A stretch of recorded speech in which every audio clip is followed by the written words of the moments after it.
The Nile River has always been Egypt's lifeblood. Its forefathers are talking about a new pharaoh of the Nile, and he's not Egyptian. That title now belongs to Abiy Ahmed, Ethiopia's prime minister, who controls the river's flow from hundreds of miles upstream. The nickname is no compliment, it's a symbol of anxiety and frustration, reflecting a seismic shift in regional power.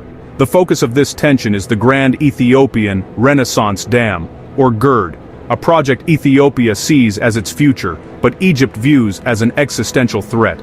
For the first time, Egypt's water security depends on decisions made in Addis Ababa, not Cairo.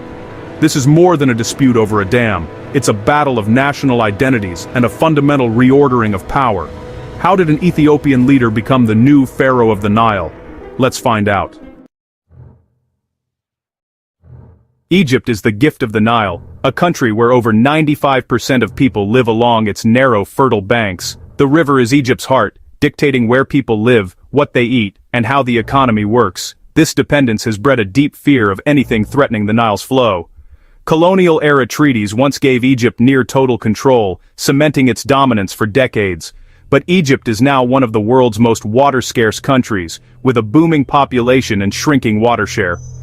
Any reduction in the Nile's flow is a potential catastrophe, not just a political problem. So when Ethiopia began building the GERD, Egypt saw it as a direct challenge to its survival.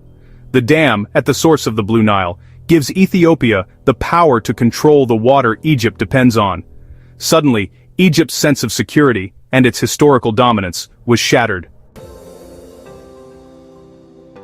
While Egypt clung to old treaties, Ethiopia dreamed of change. As the source of most of the Nile's water, Ethiopia long felt it was denied its fair share. Millions of Ethiopians still live without electricity, watching their river flow downstream to Egypt. The GERD became Ethiopia's answer, a symbol of national pride and a promise of a brighter future. Prime Minister Abiy Ahmed championed the dam as a sovereign right, not an act of aggression. With the dam's completion and the final filling in 2025, Ethiopia gained unprecedented leverage over the Nile. Now Ethiopia can control the river's flow, a power Egypt always took for granted. For Ethiopians, Abiy is a hero who delivered on a generational promise. For the region, the balance of power has changed forever. The Pharaoh of the Nile nickname is loaded with irony and anxiety. Egyptians use it to highlight the bitter reversal. The historic masters of the river are now at the mercy of Ethiopia. For ordinary Egyptians, the Nile is life itself, and the idea of an outsider controlling it is deeply unsettling. The media seized on the nickname, turning Abiy Ahmed into a symbol of their fears and frustrations. It's a simple, dramatic label for a complex crisis, uniting public opinion and fueling national debate. The nickname also acknowledges Ethiopia's achievement. Abiy has done what no upstream leader ever managed. In a strange way, calling him pharaoh is a backhanded admission of his power. The center of gravity on the Nile has shifted, and Egypt is struggling to accept its new reality. The story has become personal, emotional, and impossible to ignore. For Egypt, the GERD is an existential threat, not just a diplomatic dispute. Even a small reduction in the Nile's flow could devastate agriculture, food security, and daily life for millions. With a growing population, Egypt's water infrastructure is already under immense strain. Water shortages could trigger social unrest and instability, a nightmare for any government. Egypt wants a binding agreement on how the dam is managed, especially during droughts or floods. Ethiopia's insistence on unilateral control leaves Egypt feeling exposed and powerless. Recent floods blamed on poor coordination have only deepened these fears. The GERD is now a symbol of Egypt's lost control and vulnerability.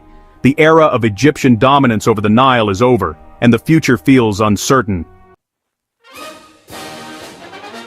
Ethiopia rejects the pharaoh label, seeing it as a distortion of its ambitions. For Ethiopians, the GERD is about development, not domination, a chance to lift millions out of poverty. They argue that colonial-era treaties are outdated and unjust, denying them their rightful share.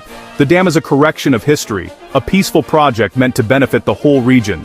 Ethiopia insists it wants cooperation, not conflict, and points to the dam's potential to prevent floods and provide electricity to neighbors. The pharaoh nickname to Ethiopians is part of a hostile campaign to paint them as aggressors. For Ethiopia, the GERD is a symbol of hope, and a future they believe no one should have the power to veto. The Pharaoh of the Nile saga marks a new era in the Nile Basin's geopolitics. For a century, Egypt was the undisputed power. Now, Ethiopia has upended that order. The GERD has made Ethiopia a regional force, and the old balance is gone for good. The dispute is tangled with other regional tensions, and efforts at compromise have stalled. In Egypt, the nickname reflects a nation mourning its lost dominance. In Ethiopia, it's a rejection of being cast as the villain. Both countries are locked in a battle of narratives, each convinced their survival is at stake. The age of unilateral control is over. Now the Nile's future depends on whether these rivals can find a way to cooperate. If not, the river that once united them could become the fault line of a new and lasting conflict.